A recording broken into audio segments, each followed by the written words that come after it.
विधानसभा निवडणुकीचा प्रचार जो आहे तो अंतिम टप्प्यात आलेला आहे। या संपूर्ण विषयासोबत माझ्यासोबत बोलण्यासाठी प्रहार जनशक्ती पक्षाचे अध्यक्ष आमदार बच्चू कडू आहेत। व एकीकडे महाविकास आघाडी, दुसरीकडे महायुती आणि तिसरीकडे तुमची महाशक्ती। आणि कसं आहे, लहान अपक्ष आणि लहान पक्ष मी 100% सांगतो, राज्य आमचंच राहील। यांना सगळ्यांना बाहेरून पाठिंबा द्यावा लागेल, नाही तर सत्तेत आमच्यासोबत सहभागी व्हावं। किती तुमचे आमदार निवडून येईल?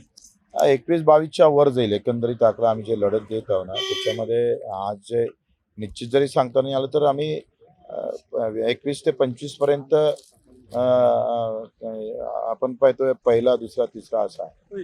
तू काल जर पाहिला तर मुख्यमंत्री एकनाथ शिंदे अमरावती दौऱ्यावर आहेत, अजित पवार सुद्धा आले होते। विनाशकारी विकृत बुद्धी असा जो उल्लेख आहे आमदार रविराणावर केलेला होता अजित पवारांनी। मला वाटतं ते फडणवीस साहेब राहणारच काय म्हणते, अजितदादाचं मुख्यमंत्र्याचं ऐकणार नाही। त्यांची दोस्ती खूप गहिरी आहे आणि ते काही नुकसान झेलायला तयार आहे राणाला ते काही बोलणार नाही। ते काय मला माहित नाही, तो काँग्रेस फेमिकॉल का जोड आहे, तो तुटणे वाला नाही फडणवीसवर राणाचा। तो काल जर पाहिलं तर नवनीत राणांनी चक्क युवा संघाचे उमेदवार आहे, म्हणजे ते नवनीत राणा भाजपचे स्टार प्रचारक, दुसरीकडे रवी राणांनी जे आहे जे या ठिकाणी उमेदवार दिलेला त्याचा तो रमेश बंधुरेचा प्रचार करण्यासाठी नवनीत राणांनी प्रचार सभा घेतली। मला हे समजत नाही का अजितदादा आणि सीएमची किती चालते याच्यातून तुम्हाला लक्षात येतं?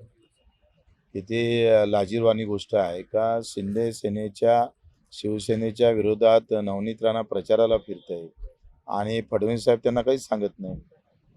उघडपणे भाजपचा उमेदवार खासदार अशा पद्धतीनं विरोधात जाऊन प्रचार करत असेल आणि हे लोक गप्प राहत असेल तर याचा अर्थ काय आहे हे स्पष्ट होतं। म्हणजे मी सांगतोय का सीएम पेक्षा त्यांना रवी राणा महत्वाचा आहे।